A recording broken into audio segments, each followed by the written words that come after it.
Let's start with the question. Avoiding Ninja Cholera. How can one prevent or reduce the likelihood of instant death diseases?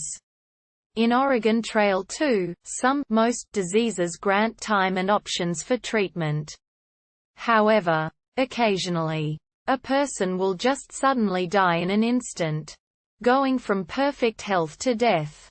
This is noted on the death screen as saying that they died suddenly, and has been dubbed by fans as being ninja'd.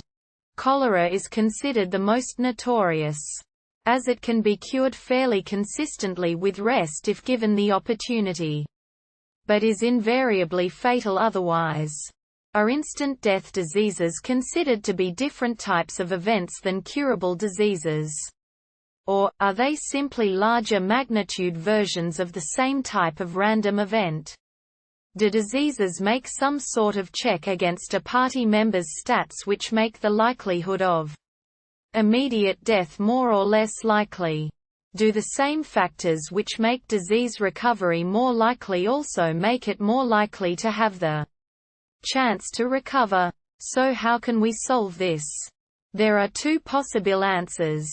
Answer 1. On the off chance the op or anyone else sees this, I'm actually working on reverse engineering this game. Thanks. Quarantine. And can answer this for certain. In the Oregoniai.dat file, every health problem has a flag determining whether it's possible to die instantly, and a separate variable for the chance of that happening if you get that problem. i.e., if you do contract the illness, get injured, do you get the normal set of choices? Or do you just die?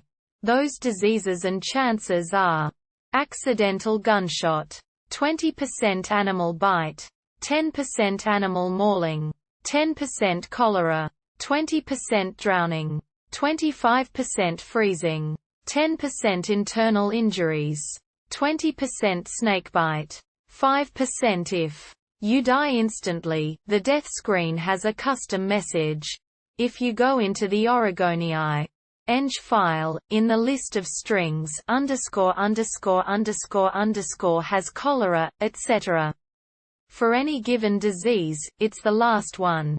Incidentally, there are a couple of these messages that are definitely customized but seem unused. So maybe at one point there were other things you could die instantly from. As for how to avoid it, unless there's some other factor I haven't found, medical skills don't seem to matter for this specific role. All you can do is edit the DAT in a hex editor, which means you can also do stuff like make a bad cold instantly fatal 100% of the time. Answer 2. We played this game so much as kids. And it still runs on Windows 10, apparently. One very overlooked feature of this game is the immense amount of detail of the in-game guidebook. There is a wealth of historical and geographical information in this almost 200-page document. Although most of the guide is quite useless to gamers who only want quick info. Nestled inside here are a number of hints about the gameplay.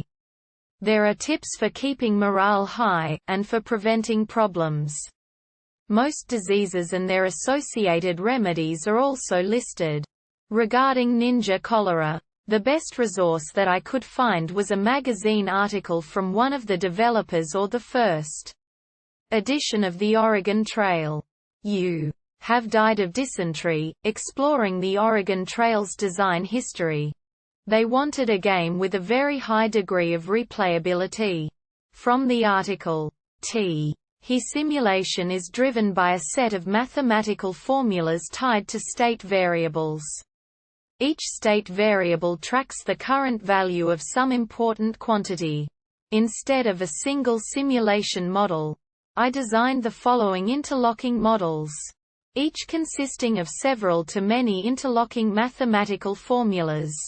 Climate and weather, health, progress on the trail, supplies, cash, food, oxen, bullets, clothing, and spare parts, river crossings, scoring system.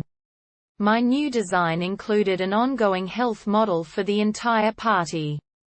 along with tracking individual illnesses and injuries.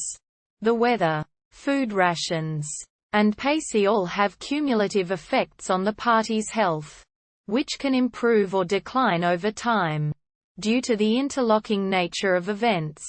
Depending on the mathematical model and the game's random deviation for a particular event, health can drop to zero immediately. You cited cholera as being the more notorious. In our experience, it was hunting accidents, especially during hunting trips where a bullet was shot that did not hit any game. Often after exiting hunting, we would be greeted with a screen that said we had suffered a gunshot wound. And occasionally we simply died immediately. Even though the guidebook claimed that having a sheath for our shotgun or rifle would reduce the chances of such injuries, we did not notice much difference in practice. Of course, we got around the whole problem by saving often. I hope these answers helped, and if they did, please drop a comment and subscribe.